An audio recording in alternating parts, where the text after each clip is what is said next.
Hello everyone. So we are continuing with the discussions from the text readings on Kerala, and today I'm planning to work on a short story by one of the most prominent female writers from Kerala, Lalithambika Antharjanam. I'm very sure that you must have heard about Lalithambika Antharjanam and at least some of her works and what kind of themes that she usually deals with. She is an exceptional writer in terms of how she has managed to represent a phase of Kerala history. And she's also very important because she's one of the very strong female voices that were heard in literature during that time. And also, she has tried to incorporate many of the problems of the society during those times, or the many social issues that were to be addressed in a very strong and bold manner. That is probably why she becomes a very significant figure when it comes to Malayalam literature. I'm very sure that you must have heard names of works like Agnisakshi, which probably you may have seen as a movie also. These actually talk about or discuss the plight of women, especially. In that phase of social transition, though many ideas were very clear, like casteism, feudalism, landlordism, etc., were actually being, completely destroyed, and a better, more progressive, more equal systems were coming up. In this process, in the midst of this process, there were a very significant community whose voice was never paid attention to, which were the women in the Nambudri households who were suffering in this process. The kind of struggles that they had, the kind of marginalization that they faced, and also how these kinds of social changes affected them, who were actually not in many ways responsible for all these things that were happening, that and the kind of emotional journey that they had to undergo, and also the kind of wrong practices which existed there during those times. All these things are discussed in the works of Lalithambika Antharjanam. And she's not just a scholar, writer, she's also somebody who has been probably very deeply influenced by the nationalist freedom movement also. So she has always held up very liberal and progressive values, and her writings actually draw a different kind of a social picture, or tries to look at a very generalized social condition from the perspective of a very specific community, which probably is not addressed that much, which are the perspective of the women in the Nambudri households which existed back then, especially during the 1950, late 1950s, specifically 1959, when the land reform movements were happening and landlordism was ending. People were being given the right to own land despite their caste or community or any such disparity, and land was being given to those who were actually working in those fields, rather than them having to lease it from a landowner whom we call as a janmi, and having to give almost the most significant share of their hard work to the landlord or the janmi later on. So that kind of a system was being completely destroyed, and a new system where those who work in the fields were actually getting the right to land, and also what they cultivate was actually happening. And it is during that time, it is especially during that phase or social transition that especially the intervention of the communist government during that time. We must have heard about all these things, but what happened to the women of these Nambudiri Illams back then, or what was their condition, or what were the kind of emotional journeys that they were undergoing, or what were the kind of physical conditions that they had to experience. All these things are not actually discussed in many works, but we can see those from the works of Lalithambika Antharjanam. Now, this story is also a typical example of the kind of writing that Lalithambika Antharjanam has produced. In the story, without much further ado, we'll get into the story itself.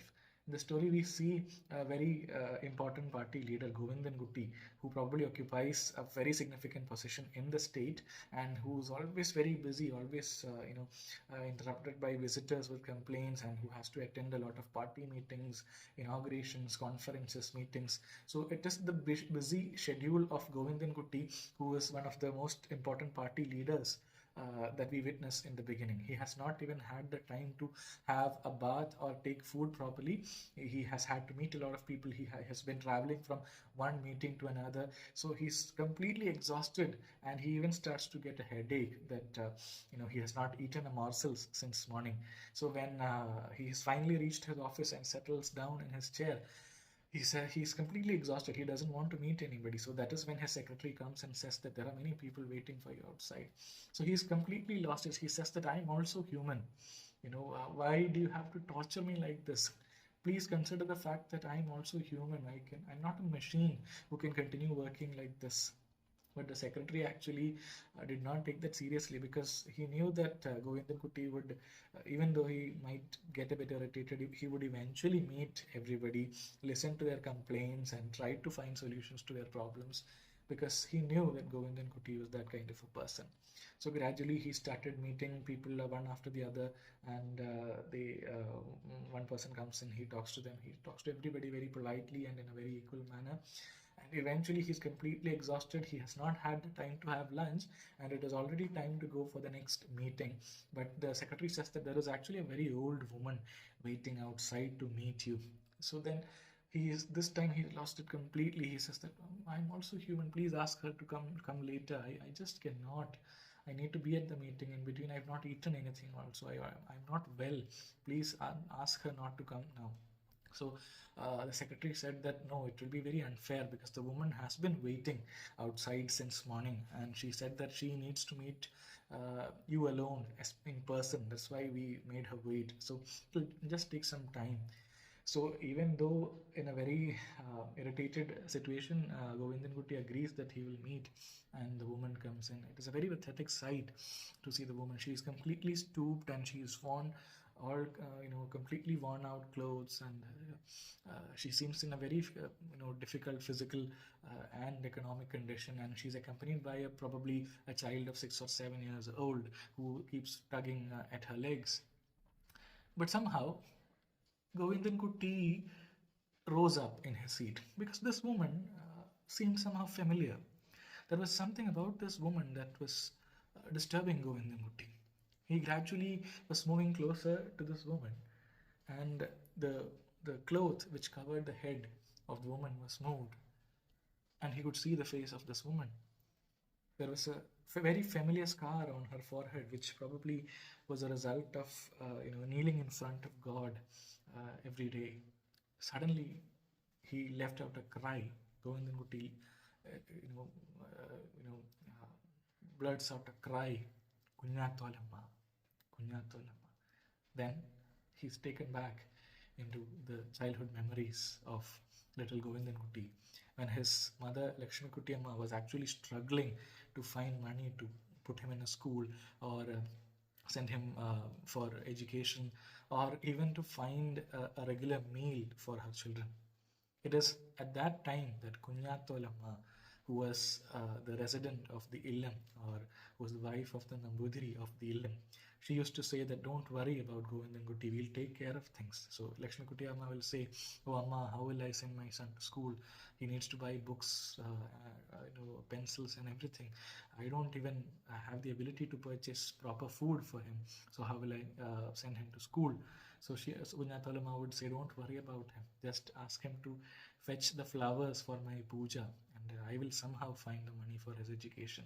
And Kunyatholamma took the little Govindan Kuti under her wings and made sure that he had proper education, and actually fed Govindan Kuti with her own hands, so that there was a kind of a mother and child bonding. And even when Lakshmi Kuti Amma passed away and there was nobody to look after Govindan Kuti, it was Kunyatholamma who made sure that Govindan Kuti did have a meal every day, and he was able to pursue his education.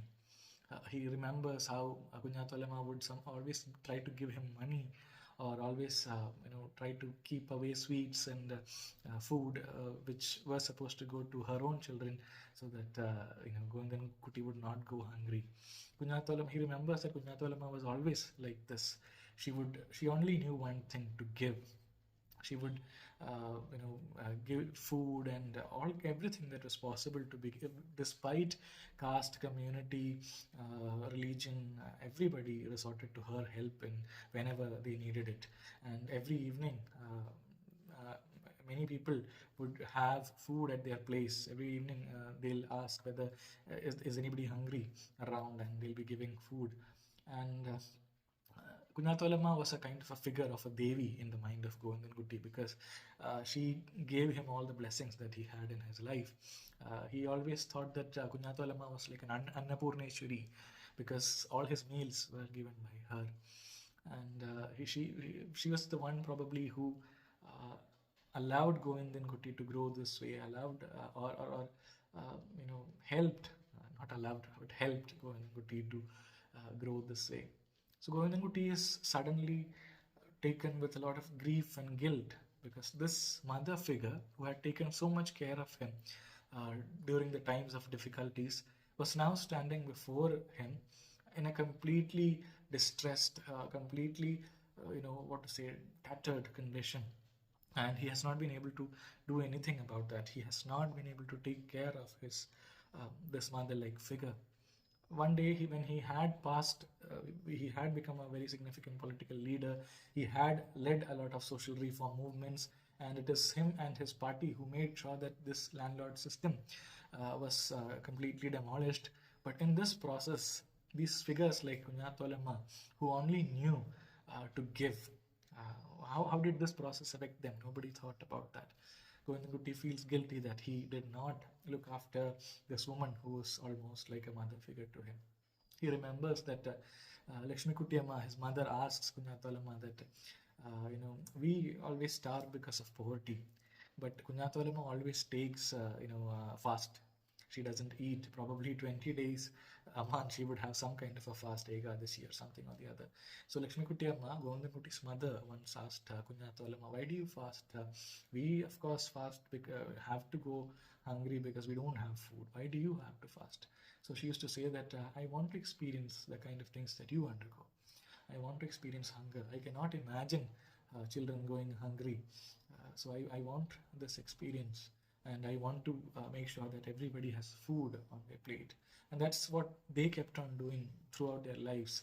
Even when the ilm was completely depleted and they did not have any income coming in from the fields because landlordism had ended, they kept on selling whatever they had, the lands and then the parts of the building. And eventually, when the Nambudiri dies, in order to bear the funeral expenses and the expenses for the food given to everybody, they eventually had to sell the whole ilm itself. Luckily, somebody who was, who had got the help from Kunyatolama earlier, allowed her to stay in a really smaller place which was part of their land. That is where they were living. Her first child had arthritis and he was bedridden, and her second child, actually, he was educated somehow. He got education, but he could not find a job, and eventually he had left home seeking some opportunity, and now he had joined some political group and he was working as part of that, and there was no address of him where he is to be found. And it is in this helplessness that Kunyatolama has come. And Govindan Gutti is completely shattered because he feels so guilty that he forgot his own mother in the process of rebuilding the society. He falls on the feet of Kunyatolama, the dusty feet. And Kunyatolama says that she didn't want to disturb him. She just wanted thought that everybody said that you might help because the condition of the family is very bad. The elder son cannot go to work. The other son hasn't found any job. Now there are these children, and one of the daughters of the elder son are to be married. They have nowhere to go. The ilm is completely destroyed. So everybody said that you might help. That is why she came. But she is happy that she could see Govindamutti. And if it's difficult for Govindamutti, she doesn't want anything.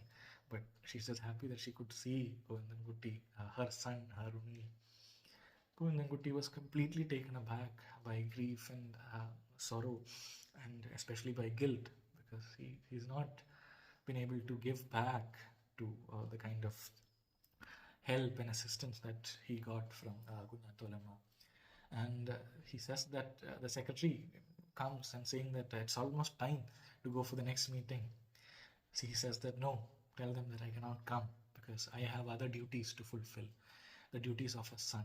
I am also a human and I am also a son to a woman who is Gunyatolamma. The title of the story is Manushyaputhri in Malayalam. It has been translated as Daughter of Humanity by the name of the translator is Geeta Krishnamurti. The story can actually be looked at from different perspectives. Some people do say that it is in a way biased, or some people do say that it is not a realistic picture. But somehow this is definitely true, that the voice of a specific community, which are the women who were in the households of Nambudiri Illams during those times, that is very strongly heard in the works of Lalithambika Antharjanam, and that voice is definitely very significant, and it needs to be paid attention to, and it needs to be marked in history so that nobody is left behind. Yes, so that's the story of Daughter of Humanity. I urge you to read it, because reading it is going to be a very different experience rather than me trying to explain it to you. So without much further ado, we'll close this lecture. I'll see you in the next one. Thank you.